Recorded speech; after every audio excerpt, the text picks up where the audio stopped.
Nebraska. CBS Sports brings you the 1992 NCAA Men's Gymnastics Championship.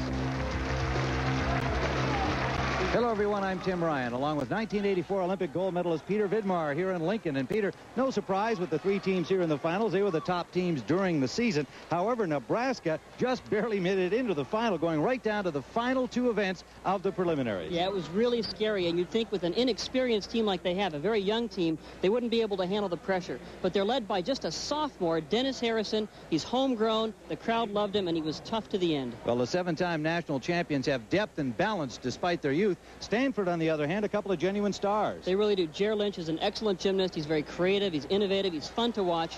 And Tim Ryan, no relationship. I wish he was. Tim was the USA all-around champion in 1989. He broke his wrist, was out of the sport for a year, but now he's back in peak form. Now, Ohio State, kind of the outsider, the underdog when you hear the talk around here, but Coach Peter Corman doesn't believe that. No, he's got two real solid all-arounders in Kip Simons and Jim Knopp. But Adam Cooper had a fantastic meet, the best meet of his life in preliminaries, and if he can stay consistent here, he could be the key in their winning the team title.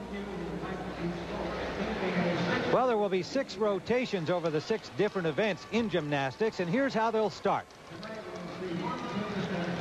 The 5 best scores will count from among the 6 gymnasts who will compete on each apparatus. And so Stanford will start on the floor exercise, and one of their stars, Jer Lynch, is on the mat and has won All-America honors in 5 different events this year. And Jer has a definite chance to make the 1992 Olympic team. He's a very powerful gymnast, but he's also very fluid and graceful. He starts off with a round-off back handspring, double layout. That's a perfect landing. Stanford has made a big effort to become more creative. They figure that's a good spot where they can gain on the competitors.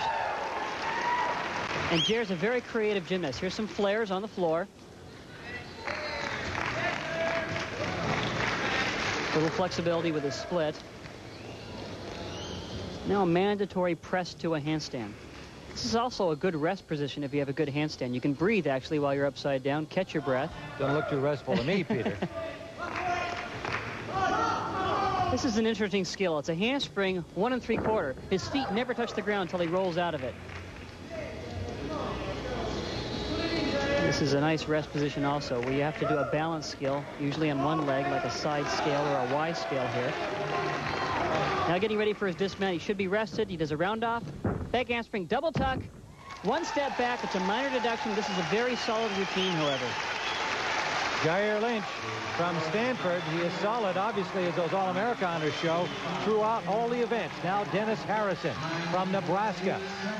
A key performer, and his father, Jerry, an avid fan. They're videotaping this championship event. 9-8 for Lynch on the floor, and that gets a great response from his teammates. Stanford off to a good start. Here's Harrison. Now, pommel horse is a difficult event to start at the beginning, and yet Dennis is very solid, following in the great tradition of Nebraska gymnastics, like Jim Hartung, Phil Cahoy, all great all-arounders and great pommel horse man.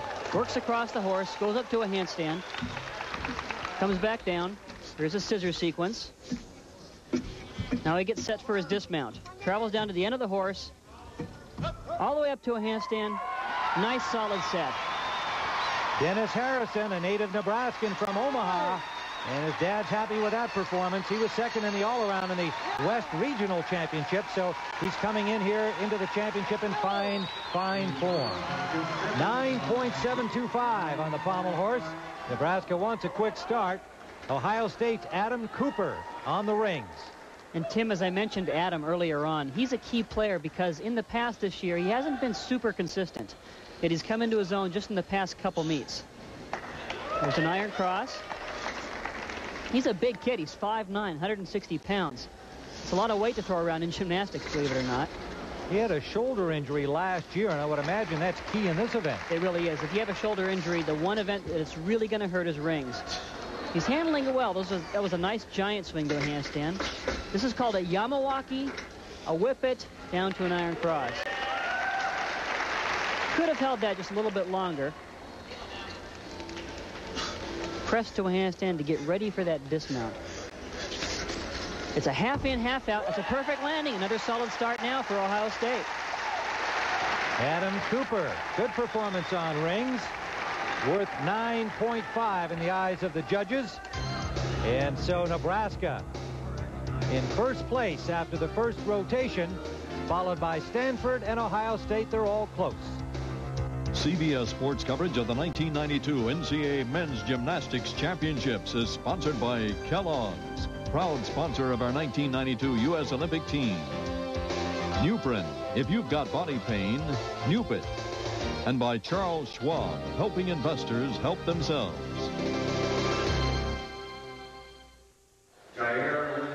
Back at the Devaney Sports Center in Lincoln, Nebraska, Tim Ryan, Peter Vidmar. The teams are now in the second rotation, and Ohio State has moved to the floor exercise. Junior Kevin Crumley about to begin his routine. He's from Doylestown, Pennsylvania. 8th in the Big Ten all-around competition this year. And that's an Arabian double front. Very difficult to land as you flip forward. Getting ready for his second pass.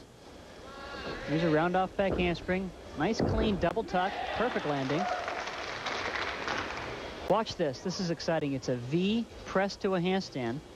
Very difficult. Look at the angle that his hands are at. Very wide. Shows a lot of flexibility as he presses through by the floor. And watch his stomach. See him as he's breathing. He's catching his breath right there. That's a sign of a very good gymnast who has a good, solid handstand. Now for a side tumbling pass.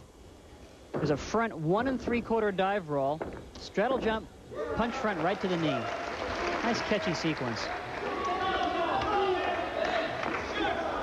Now he's trying to get some oxygen here. Here's that side scale, or the Y scale, that we see a lot of guys do at the end of their routine.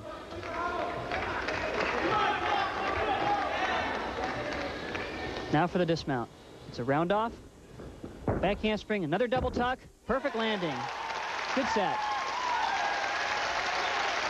Kevin Crumley from Ohio State,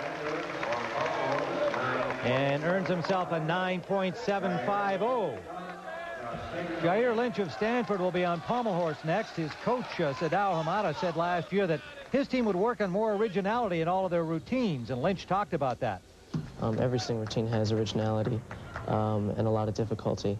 None of our routines are quote-unquote stock. A lot of guys are trying new stuff. And you see that a year later. A lot of our gymnastics is spread to other schools now. So here is Lynch, ready to go on pommel horse, a very strong event for him. He starts off right away with an original sequence. He does these Stockleys across the horse. Notice how he never touched the pommels once so far. Has not touched the pommels yet. Now here's a nice uphill Bailey sequence right back down to the end of the horse.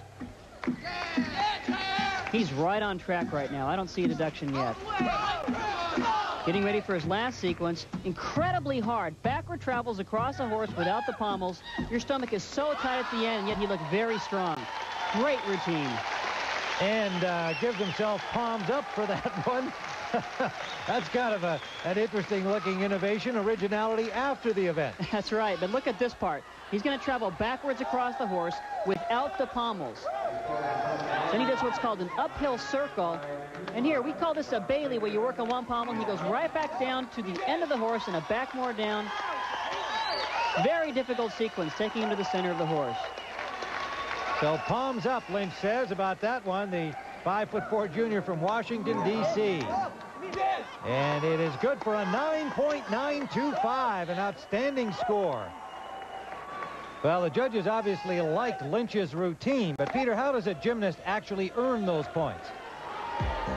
Well, Tim, a gymnast has to do a certain number of skills with difficulty levels, A, B, C, and D. A are the easiest, D is the hardest. You do it perfectly, you score a 9.4. That's not good enough. The last 6/10 comes from risk, originality, and virtuosity. We asked former Olympian and judge Jack Beckner to recreate his evaluation of UCLA's Scott Keswick in his ring performance in the preliminaries. Here we go. D, 2/10. D, 2/10. Special originality. Press is a B. Giant C. D, 2/10. C. C. C, little swing, minor. D+, no risk, special originality, 2/10 deduction. Scott met all the basic requirements. He was missing 1/10 in virtuosity. He had 2/10 deduction and execution on the final dismount. So the final score was 9-7.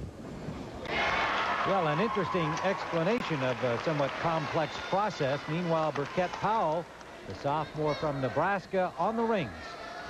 This is another example of how strong Nebraska is with such young guys. Burkett's a very strong ring performer.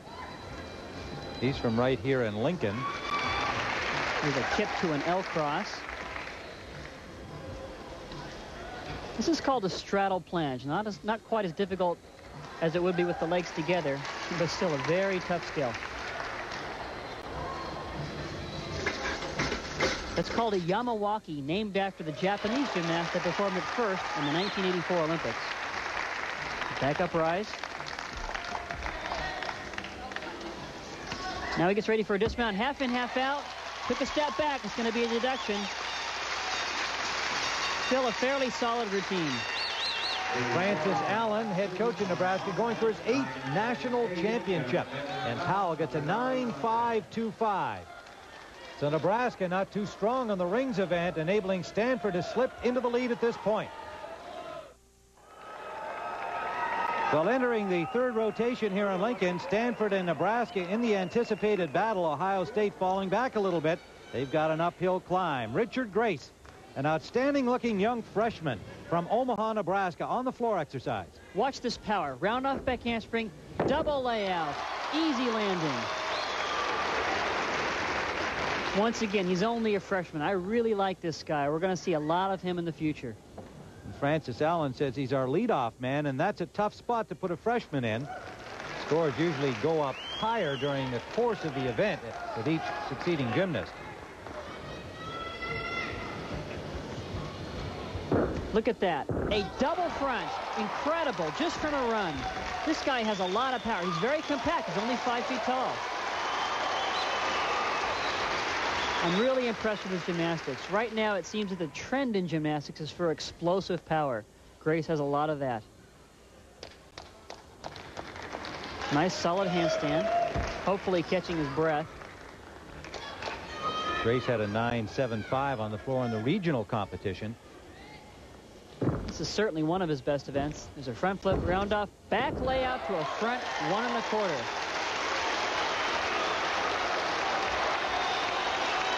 Getting set up for a dismount. Usually he does a very, very difficult one. It's a full in, back out. Will he do it? He goes for it. Hop backwards. It's going to be a deduction, but that's an incredible dismount. Richard Grace, the freshman, and already they recognize him as a coming star here in this tradition-filled Nebraska gymnastics program. 9.725. Good score for Richard Grace, and a good start for Nebraska on the floor. Kip Simons of Ohio State, Peter Corman, his coach, looking on a little anxiously. I think he knows they've got to have a good rotation. They do, and the problem is that pommel horse is a difficult event to really gain ground. Kip works across the horse. Ooh, a little tight there. Watch him bump against that horse. That's a deduction. His feet came apart a little bit. But I'll tell you, he's a fighter. He's staying on. A little weak with the scissor break as well. Here's his scissors. Now get ready for that dismount. Just got to get off here. Up to a handstand. He hits the routine, but it's just a rough set. That's kind of how it's been going right now for Ohio State. They need a lot more to get back in the running. The sophomore from Bloomsburg, Pennsylvania, a 9.3. That won't get it done. Jeff Bender of Stanford will be next on rings. Way up there where things aren't quite what they used to be, as Peter Vidmar tells us.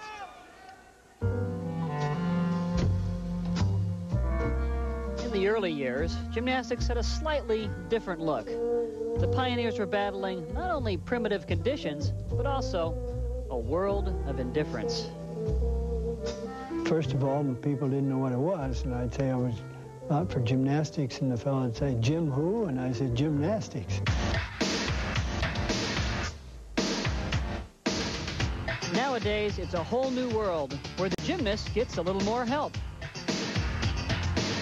Imagine how the gymnasts of yesteryear feel